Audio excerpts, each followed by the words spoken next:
নমস্কার বন্ধুরা, আজকে আমরা পাখি পরিচিতির 7 নম্বর অধ্যায়তে বা এপিসোডে যে পাখিগুলোকে নিয়ে আলোচনা করব সেগুলো হলো গ্রাস বার্ড। গ্রাস বার্ড আমাদের এই পশ্চিমবঙ্গের আশেপাশের জেলাগুলোতে সাধারণত দুটি প্রকারের দেখা যায়। একটি হলো স্ট্রেইটেড গ্রাস বার্ড আর একটি হলো ব্রিসেল গ্রাস বার্ড। ব্রিসেল গ্রাস বার্ড কিন্তু আইইউসিএন রেড লিস্টের ভালনারেবল স্পিসিস হিসেবে মার্ক রয়েছে।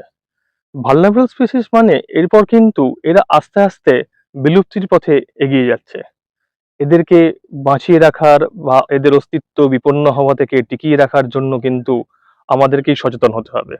আর এই সচেতনতা বাড়াতে গেলে সবার আগে যেটা করতে হবে সেটা হচ্ছে এই আমাদের আশেপাশের জলাভূমিগুলোকে বা ঘাস জমিগুলোকে অল্প হলেও বাঁচাতে হবে।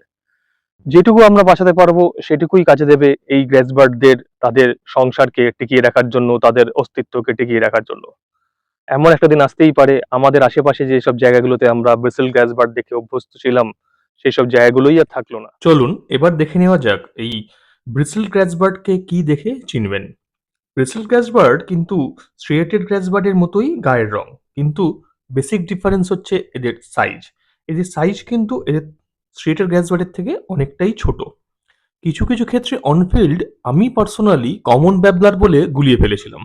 তাহলেই বুঝতে পারছেন যে এদের সাইজটা কতটাই ছোট। এরপর আসে এদের ঠোঁট।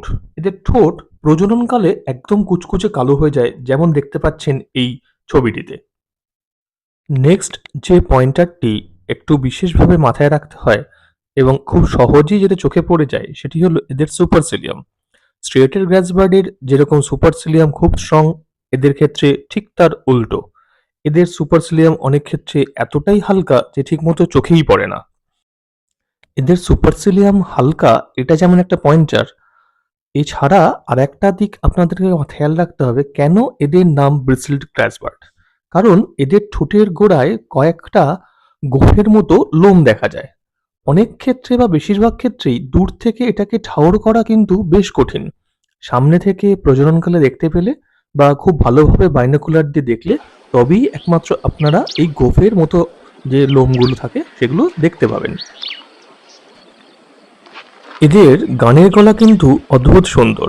বিশেষ করে প্রজননকালে এরা কাঠির ওপর উঠে বা ঘাস জমির ওপর দিকে উপর উঠে এসে কিন্তু এরকম ভাবে গান গায়, ঠিক যেমন ভাবে আপনারা এখন স্ক্রিনে ভিডিওটার মাধ্যমে দেখতে পাচ্ছেন।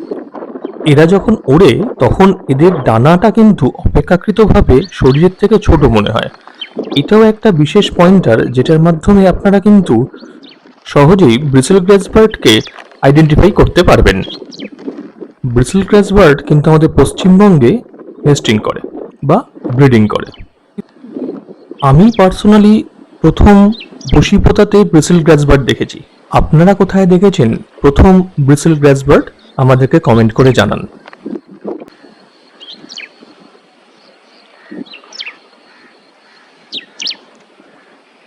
যেহেতু ব্রিসেল গ্রাসবার্ড পশ্চিমবঙ্গে ব্রিডিং করে, তাই আমাদের ক্ষেত্রে খুব জরুরি আমাদের আশেপাশের জলাভূমি ঘাস জমিগুলো একটু হলেও বাঁচিয়ে রাখা।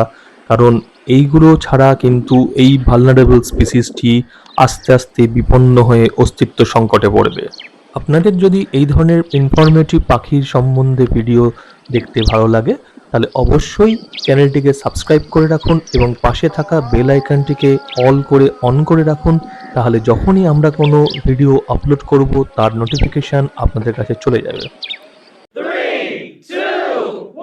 এবার আমরা স্ক্রিনে যে পাখিটিকে দেখতে পাচ্ছি এটি হলো স্ট্রিয়েটেড গ্রাসবার্ড বা জলাফুটকি।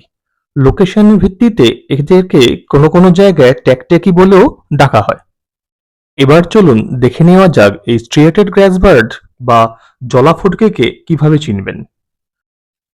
এদের আপার পার্টসে কিন্তু ঘিয়ে বাদামির ওপর কালো রঙের মোটা মোটা ছিট বা দাগ দাগ দেওয়া দাগ ভরা থাকে।